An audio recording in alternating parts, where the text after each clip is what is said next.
నమస్తే viewers, welcome to Tollywood poster. Mirai ఎంతటి ఘన విజయాన్ని అందుకుందో మనందరికీ తెలుసు. ప్రస్తుతం అయితే థియేటర్లో సందడి చేస్తుంది. బ్లాక్ బస్టర్ హిట్ని అయితే సొంతం చేసుకొని బుక్ మై షోలో టికెట్స్ని అయితే అద్భుతంగా రాబట్టుకుంటుంది. అలాగే ఈరోజు సండే కాబట్టి ఫ్యామిలీ ఆడియన్స్ అందరినీ ఆకట్టుకోవడం పక్కా అని తెలుస్తుంది. మొత్తం మీద సండే వరకు వీకెండ్ కలెక్షన్స్ ఎలా ఉన్నాయి, అసలు మిరాయ్ ఫస్ట్ డే నుంచి సెకండ్ డే థర్డ్ డే అసలు ఎంత కలెక్షన్స్ని వసూలు చేసింది, ఇంకా ఎంత రాబట్టాలి, ఇప్పటికీ లాభాల్లో ఉందా, ఇంకా గ్రాస్ వసూలుని రాబట్టిందా లేదా ఒకసారి పరిశీలిద్దాం. ఇక కలెక్షన్స్ పరిశీలించే ముందు ఒకసారి రామ్ గోపాల్ వర్మ గారి గురించి అయితే మాట్లాడుకుందాం. రామ్ గోపాల్ వర్మ గారు మిరాయ్ సినిమా గురించి చాలా మంచిగా ఒక మంచి ట్వీట్ని అయితే చెప్పారు. ఆ సినిమా 400 కోట్లు పెట్టి తీస్తే కానీ ఇంత మంచి గ్రాఫిక్స్ విఎఫ్ఎక్స్ అయితే ఉండవు, అంత మంచిగా అయితే మిరాయ్ ఉంది. మిరాయ్లో మంచు మనోజ్ని నేను అసలు విలన్గా అసలు సెట్ అవ్వడేమో అనుకున్నా.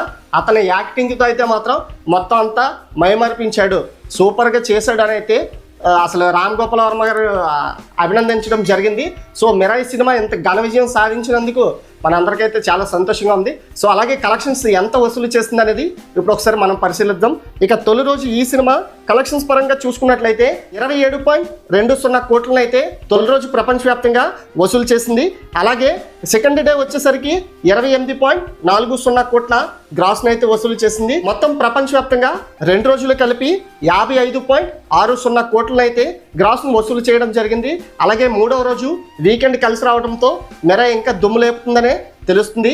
బాక్స్ ఆఫీస్ వద్ద తన సత్తా చాటుతుందని తెలుస్తుంది. ఇప్పటికీ తెలుగులో 68% వరకు ఆక్యుపెన్సీ నమోదయ్యింది. సో ఈ సినిమా మూడవ రోజు కలెక్షన్స్ పరిశీలించినట్లయితే 29 కోట్ల వరకు గ్రాస్ని అయితే వసూలు చేయడం జరుగుతుంది. అలాగే మొత్తం ప్రపంచవ్యాప్తంగా 3 రోజులు కలిపి కలెక్షన్స్ పరిశీలించినట్లయితే 85 కోట్ల వరకు గ్రాస్ని అయితే రాబట్టడం జరిగింది. అలాగే ఈ సినిమాకు 64 కోట్ల బిజినెస్ ప్రీ రిలీజ్ బిజినెస్ అయితే జరిగింది. 64 కోట్ల బిజినెస్ జరిగిందంటే సో మనకి 32 కోట్ల వరకు అయితే షేర్ని రాబట్టవలసి ఉంది. ఆల్రెడీ ఈ సినిమా ఇప్పటికీ ప్రాఫిట్లు అయితే ఉందండి. ఇప్పటికీ ఈ సినిమా 3 రోజుల్లో 85 కోట్లను అయితే బాక్స్ ఆఫీస్ వద్ద వసూలు చేసింది. ఇక వీకెండ్ అయిన తర్వాత మండే కలెక్షన్స్ వర్కింగ్ డేస్లో ఎలా ఉంటాయో మనం చూడాలి. ఇక ఇప్పటికీ ఈ సినిమా 42.5 కోట్ల షేర్ని అయితే వసూలు చేసింది.